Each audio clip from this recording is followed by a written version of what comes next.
ऐका ऋषीश्वरांनो, तुमची कहाणी. आटपाट नगर होतं. तिथे एक ब्राह्मण होता. तो आपला शेतीभाती करून सुखानं नांदत होता. एके दिवशी त्याची बायको शिवेनाशी झाली. विटाळ तसाच घरात कालविला. त्या दोषानं काय झालं, तिचा नवरा पुढच्या जन्मी बैल झाला. त्या बाईला आपला कुत्रीचा जन्म आला. देवीची करणी दोघही आपल्या मुलाच्या घरी होती. तो मोठा धार्मिक होता. देवधर्म करी, श्राद्धपक्ष करी, आल्या ब्राह्मणांचा समाचार घेई. एके दिवशी त्याच्या घरी श्राद्ध आलं. बायकोला सांगितलं, आज माझ्या आईचं श्राद्ध आहे. खीरपुरीचा स्वयंपाक केला. इतक्यात काय चमत्कार झाला. खिरीचं भांड उघडं होतं.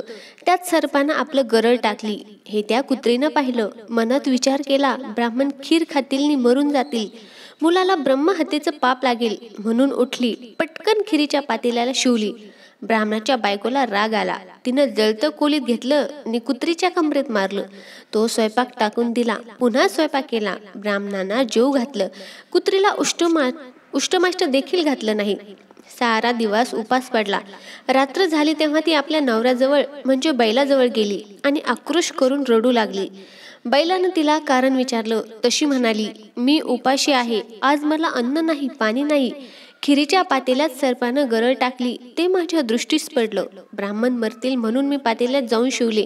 माझ्या सुनेला राग आला. तिनं जळकं कोलीत घेऊन माझी कंबर मोडली. माझं सारं अंग दुखत आहे. याला मी काय करू?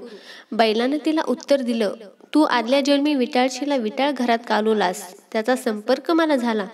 त्या दोषानं मी बैल झालो. आज माझ्या मुलानं मला नांगराला धरलं, तोंड बांधून मला मारलं. मी देखील आज उपाशीच आहे.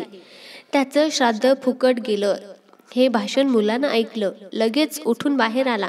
बैलाला चारा घातला, कुत्रीला अन्न घातलं, दोघांना चांगलं पाणी प्यायला दिलं. मनात फार दुःखी झाला. दुसऱ्या दिवशी सकाळी उठला. घोर अरण्यात गेला. तिथं ऋषींचा मेळा पाहिला. त्यांना साष्टांग नमस्कार घातला. ऋषीने त्याला प्रश्न केला, तू असा चिक्रांतच का आहे? मुलानं सांगितलं, माझ्या बापाला बैलाचा जन्म आला आहे आणि आईला कुत्रीचा जन्म आला आहे. त्यांना मोक्ष कसा मिळेल ह्या चिंतेत मी पडलो आहे. कृपया मला सांगा. तेव्हा त्याला ऋषीने सांगितलं, तू ऋषी पंचमीचं व्रत कर. ते व्रत कसं करावं? भाद्रपदाचा महिना येतो. चांदण्या पाकातली पंचमी येते. त्या दिवशी काय करावं? ऐन दुपारच्या वेळी नदीवर जावं. आघाड्याची प्रार्थना करावी. त्याच्या कष्टाचं दंतधावन करावं. आवळ काठी कुटून घ्यावी. तीळ वाटून घ्यावेत. ते तेल केसाला लावावं. मग आंघोळ करावी. धुतलेली वस्त्र नेसावी. चांगल्या ठिकाणी जावं. अरुंधतीसह सप्तऋषींची पूजा करावी. असं 7 वर्ष करावं. शेवटी उद्यापन करावं.